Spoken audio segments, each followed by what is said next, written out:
Hello and welcome to the 700 Club. Hurricane Lane is lashing the Hawaiian Islands today. The powerful storm is inundating the islands with several feet of rainfall. Flash flood warnings are a big part of the danger, and at least 5 tourists have already been rescued from a flooded home. Jennifer Wishon has more on what's yet to come. Instead of luau's, loud sirens warn tourists to leave Hawaii's world-famous beaches as Hurricane Lane smacks the islands with winds and bands of debilitating rain.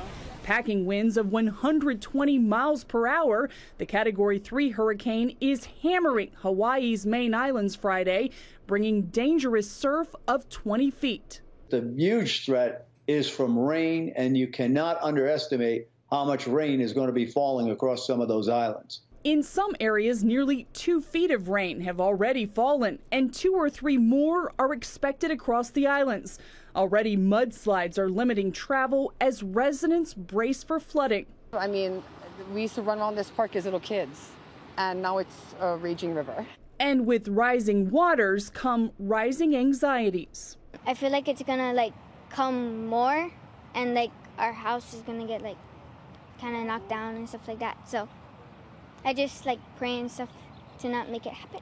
Major hotels are allowing their guests to stay, but urging them to stay inside. Still, many tourists are seeking shelters. We were very afraid of the storm, and in France we don't have storm like that, so we decided not to stay near the beach and to go to the shelter. Residents are hunkering down. It wasn't raining when Noah built the ark, and so what that means is readiness is important. Many stores are already closed. Many others are running out of supplies. Be prepared to shelter in place, 14 days of food and supplies and water, medicine. Nestled in the Central Pacific, Hawaii rarely gets hit by hurricanes. The last major storm to hit the islands was Iniki back in 1992. Already, Hurricane Lane is one islanders won't soon forget. This is not just going to be over in the next 24 hours. This system is going to be with us for the next 4 or 5 days, continuing to bring winds to the island, to bring large surf, as well as the torrential rains that we've talked about. Jennifer Wishon, CBN News. Well, the potential damage is potentially considerable, so please keep Hawaii in your prayers. I know that there are many people who couldn't get out, though they tried to, and so we just all need to be watching and praying as they endure this for the next several days. Well, in other news, President Trump and his Attorney General are feuding again. John Jessup has more on that story from our CBN News Bureau in Washington. John? Thanks, Terry. The public dispute between President Trump and Attorney General Jeff Sessions is heating up. The president is criticizing Sessions again for recusing himself from the Russia investigation, saying he failed to take control of the Justice Department. On Thursday, Sessions punched back at Trump's comment, saying he and his department, quote, will not be improperly influenced by political considerations. Now, fellow Republican Lindsey Graham says it may be time for a new face at the Justice Department. Graham says, quote, the president's entitled to having an attorney general he has faith in. Well, 2 Iranian spies captured in the United States were reportedly plotting attacks, according to the Clarion Project. The Justice Department charged the 2 Iranian citizens this week. They were gathering intelligence on people and groups Iran considered enemies of the Islamic regime. That included Jewish facilities, specific Americans, and an Iranian resistance group. Well, U.S. National Security Advisor John Bolton concluded his 3-day tour in Israel this week, talking with reporters. His central message, the Trump administration will enforce its tough line on Iran.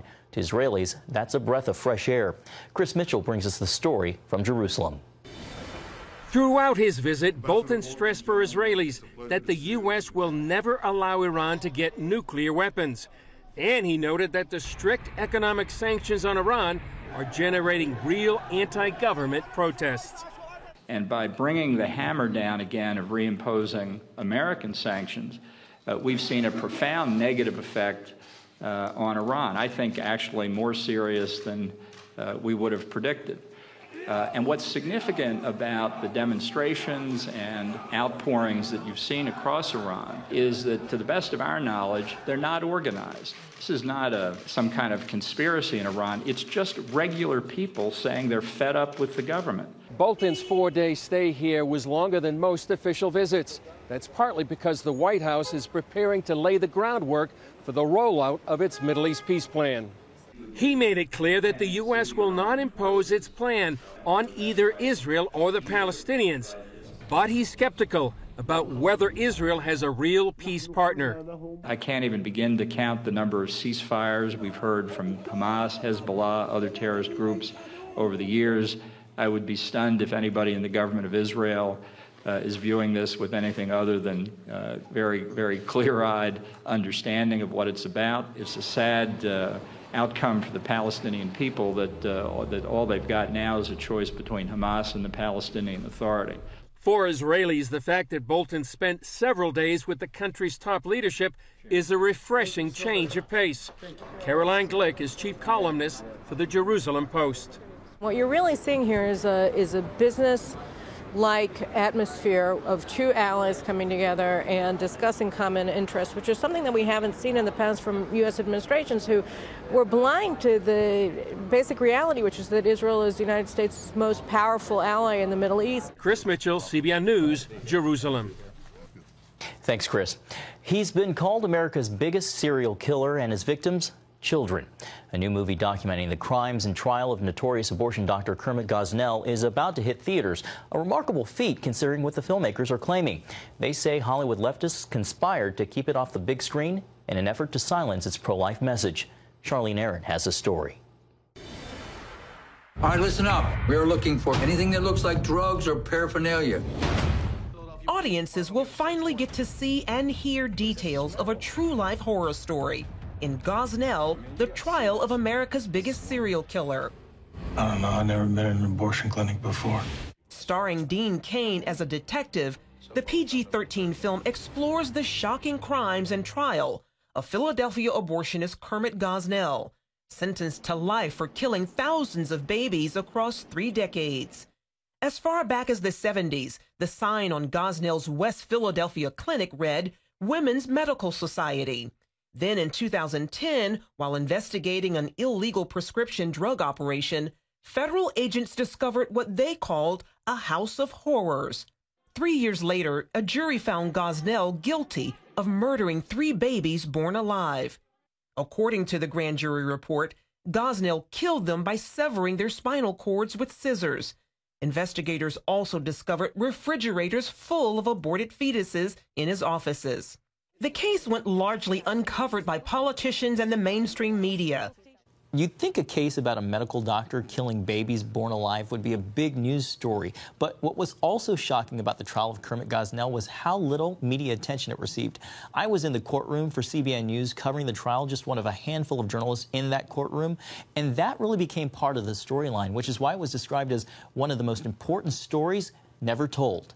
We at the Media Research Center, we actually tracked this, and we found it took 56 days before all 3 broadcast networks covered his story. So those are news shows by ABC, NBC, and CBS. So yes, there was absolutely a blackout, and it's hard to know why exactly, because abortion is a huge issue that Americans are concerned about, and this shouldn't just be an issue for, say, people who are against abortion or for abortion. It's a human rights issue. These were atrocities that were happening in this abortion clinic. Producers Ann McElhenney and Phelan McAleer say they were on a mission to expose the truth about Gosnell. They told CBN News Hollywood rejected the film because of its subject matter. At every moment of this process, there's been challenges. Like even from the very beginning, when we started the crowdfunding campaign and we went to Kickstarter, where we had raised money before for a different film, for Frack Nation, and suddenly we go to Kickstarter. You know, we tell them our whole campaign, and suddenly they're basically censoring us. They said, "Oh, you can't mention babies murdered. You can't mention babies stabbed to death." And it's like, well, how do we tell the story? Why are we raising money for a film about a thing? We have to describe it. So it wasn't that. It wasn't that. They didn't want us to have this. They didn't want to have anything to do with us. Actor Kevin Sorbo and his wife Sam supported the movie by urging people to donate to the fundraising campaign. Sorbo recently tweeting, "We raised over $2 million for the making of this film. Hope you all support to see the truth behind this case." Gosnell, the trial of America's biggest serial killer, is set to release to over 600 theaters nationwide October 12th. Charlene Aaron, CBN News. Thanks, Charlene. Terry, this film has the potential to be a big talker. You know, it's really difficult to imagine, isn't it, that something so horrific could happen and that your political position on the issue of abortion would keep you from acknowledging just how horrific this was. I mean, this defies comprehension.